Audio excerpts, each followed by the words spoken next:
like sponsored by blah, blah, blah. And it's attacking, the candidate rather than the topic. Anyway, you see that a lot. So keep an eye open for that. Okay. Tu quo, which is two wrongs make a right. Okay, this is a good one. I know you've done this because I've done this. Okay, it means back to you. It occurs when you avoid addressing an issue, right? Or hostile charge by making a similar charge against the opponent. All right. So here's one. Don't tell me I need to lose weight. You smoke. Okay, so instead of, facing, the truth of the statement they're trying to make, you get hostile and you're like, well, what about you? So my favorite one, Pee Wee Herman, I know you are, but what am I? Okay, it's this back and forth where you're trying to point blame at another person. The next are just whatever. The next memes are pretty funny. Tu quo, two wrongs make a right. It's a fallacy that is used to excuse bad behavior on the grounds of other bad behavior. Does that make sense? So when someone's trying to rationalize that one person's or a group's actions is justified because some other person or group's action it was just as bad, if not worse. Okay. An example is, so you get pulled over, right? You're driving, you get pulled over, and you're like, why are you giving me a ticket? Look at those three guys ahead of me. We're going like 10 miles faster than I was. Well, you still broke the law. Whether or not they got caught, fair or not, you still broke the law, right? And, trying to say, what about them? Okay. You can't blame me for going out when you're moody all the time, right? So blaming your partner for doing bad behavior, right? So think of that, right? Where you're blaming, the only reason why I cheated on you is because you're not home, right? I've known people do that, right? It's our, again, a lot of these behaviors are defense mechanisms for justifying the ways in which we do stuff. Or, when you're a kid and everyone's doing something and then you go to do it and you get in trouble and you're like, oh, they're doing it too. How come I get in trouble? If you have siblings, that happens a lot. Right. So anyway, so a lot of times it's excusing bad behavior. You're doing something bad and you're excusing it because other people are doing bad stuff too. Well, they're doing it. Okay. Another reason for doing, two wrongs make a right. There are some ways in which it is kind of understandable. So like justifying bad behavior for legitimate reasons. So you're at work, you're being robbed, and you're taking cash out of the cash register to give to somebody. Well, obviously the reason for that is because you're being robbed. Okay, so normally you don't take cash out of the cash register and just hand it to people for no reason. Justifying that because there's a purpose for it.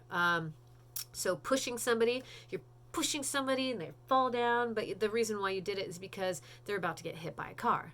So pushing the person, probably not the best of behaviors, but the justification is, they're about to get hit by a car. So, right? Anyway, so that's another reason why there might be a legitimate reason for said bad behavior. So the other one would be the look who's talking reasoning, where you're denying a claim because the speaker who's making the claim is being hypocritical. So your parents are like, you shouldn't smoke and drink. You're like, you smoke and drink, like, right? We would use that often. Or why should I listen to you? Like one of the examples is you should lose weight. Why should I listen to you? Look at you, just sit on the couch all day. Right, so we're kind of using that. Look who are you? Look who's talking over here. So also it's okay. It's totally valid to point out hypocritical behavior. Absolutely. So if you see it, you can say it. So why is it? I've had this before with students. Well, I'm not late, but complaints that the teacher's so concerned about being late. Right. So a student here in this sample from the book is, why is the teacher so concerned with us being late when she's late all the time, right? And the argument here is like, yeah, that's true. It's actually not fair, but there's no point in being late if it's going to affect your grade. So don't do bad behavior that's going to punish you because of what someone else is doing. Have you ever heard the what do you call it? Cut off your nose to spite your face, right? You're really just hurting yourself more in the end because someone else's behavior, right? So if what they're trying to say here is that if someone else is saying, well, why I should be able to be late because the teacher is being late, you can say, well, that doesn't excuse, there's no point in being late if you're, because it's going to affect your grade, right? Forgive me on this one. The book does such a better job on this one. Anyway, so we will move on to the next. Again, double check all those examples that they give. Absolutely fantastic. Connoisseur, gentium, or bandwagon. So the bandwagon one is a very, very, very common one. A lot of people do this one. It's attempts to establish that something is true or worse simply because many people believe it is, right? This is kind of where assumptions come from too. Everybody's doing it, right? How many times have you heard that? Well, everybody's doing it. The speed limit in Paradise should be raised to 45 miles an hour because everybody drives that fast anyway. All right, that's a very fallacious argument. It's just because everyone's doing it doesn't mean that it's right. Okay. Again, go ahead and look at those memes. Pretty funny and adorable. So again, the bandwagon fallacy consists of a false appeal to the authority of everyone, assuming everyone is doing it, like they have some kind of power, and because they're doing it, you can too. The fallacy is based on the assumption that course of action should be taken or an idea should be supported because everyone else is doing it or believes it. We could actually, we were talking about the assumption that rice explodes in birds' tummies, right?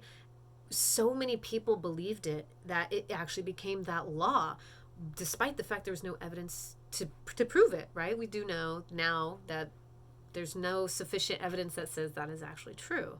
But because everyone is doing it, right? So let's see here. That one's pretty easy. Again, it's short in the book for a reason. Go ahead and take a look at those examples. We're going to jump to appeal tradition. Again, super easy. We've always done it this way. So when people say things like, I hate to say like, make America great again, we come back to this fear thing. Like, let's just go back to the way we've always done it, right? Appeal to, we've always done it this way. Let's not do it this way, right? We're kind of, appealing to fear in a sense. The fallacy occurs that when a belief or action is supported on the ground that it conforms to traditional ideas or practices. A lot of times cultures do this, not just, not in America, just America. A lot of cultures, whether in Europe, whether you're in China, Japan, you name it, it's always been this way. So we're just going to keep doing it this way. Why reinvent the wheel? In a sense. That's not necessarily the best example of that. But again, we've always done it this way. Let's just keep doing it. Okay. We're going to move on to appeal to pity. Pretty easy. You see this a lot. You see this a lot with people on the corners, and they have their signs, right? There's actually a scam artist down in Chico where they say that they have a daughter that needs a kidney transplant. And they need help in money, and that's actually a scam. They do not need that money, and they do not have a child who needs a kidney transplant, right? So it's an appeal to pity to try and get money, okay? So always look back behind what is this fallacy really trying to do. Anyway, so appeal to pity is used to win an argument by preying on someone's sympathy, pity, or guilt rather than making a logical argument. I get this a lot from students. I wasn't able to open the assignments on Canvas because we didn't have money to pay our electric bills and our power was cut off. And, those kind of like excuses, like put pity on me so that, so that I can explain my reasonings behind it. Sometimes these things are true. Things do happen. I totally understand. But it's this appeal to pity, please, I want you to pity me. And, like one of the things, a starving artist, donations welcome. I'm a starving artist. Despite the fact that in knowing that being an artist is really, really hard to make money. It really is. And my brother's tried doing it for years. Incredible artist. But anyway, but it's his choice to know that, he has to have another job because making money as an artist is really hard. So when you're wearing a shirt, starving artist, donations welcome, well, you're appealing, to my sympathy and the assumption that, I wasn't thinking about the fact that was the choice that you made to become an artist, right? I'll explain that a little bit later. House foreclosure, bank by bank need money. That's one of the other memes. So it's a logical fallacy that occurs when someone argues that others should follow a course of action or hold a certain belief for no other reason than that they should feel compassion for the irrelevant claims. I said the word right, or irresponsibility of the speaker. So, one of those memes, the guy's robbing the guy for money, and he's like, okay, whatever you say. The idea behind that is, the guy needs money. Well, despite any of his, irresponsibility of his life choices, he's expecting, the sympathy of the person he's robbing, right? And that's the same thing and again, we cannot make hasty generalizations about homelessness or, people like that, but people who hold signs on the corner who are like, put pity on me because the following things happened. I mean, I'm a sucker. So, anyway, but that's the point. That's what they're trying to do, is to, get money, to get sympathy for their plight, despite the fact that a lot of times, there's irresponsibility behind it or irrelevant claims that, are behind it. Appeal to pity, again, it's a short one, really good examples in the book. Next, equivocation, and then we're done. I'm so excited. This is like slide 89 of 90. Okay, so equivocation occurs when you shift the meaning of a key term, right, in the middle of an argument to make your conclusion appear to follow logically from your premise, right? When we talked about the premises, main premise and conclusion, based on this, therefore that. And I'm going to read some of the examples in the books. I love them. Just because I like wordplay. Okay, so for an example, in the realm of human experience, we find ourselves presented with difficult choices to make. It is then a very human experience to make the mistake that our client did. So they're using human experience in two totally different ways here, right? So human experience, well, life is a human experience.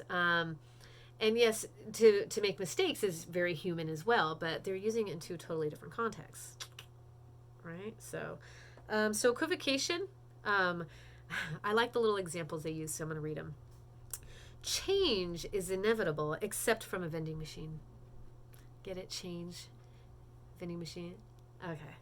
I don't know. I think these are really good examples of ways in which you shift the meaning using key terms. If you think nobody cares, try missing a couple payments. Right? If you think nobody cares, try missing a couple payments. All right. When everything is coming your way, you're in the wrong lane. I love that. Right? So I think those are really good examples of understanding how you can change the term to mean something else, right? Very manipulative.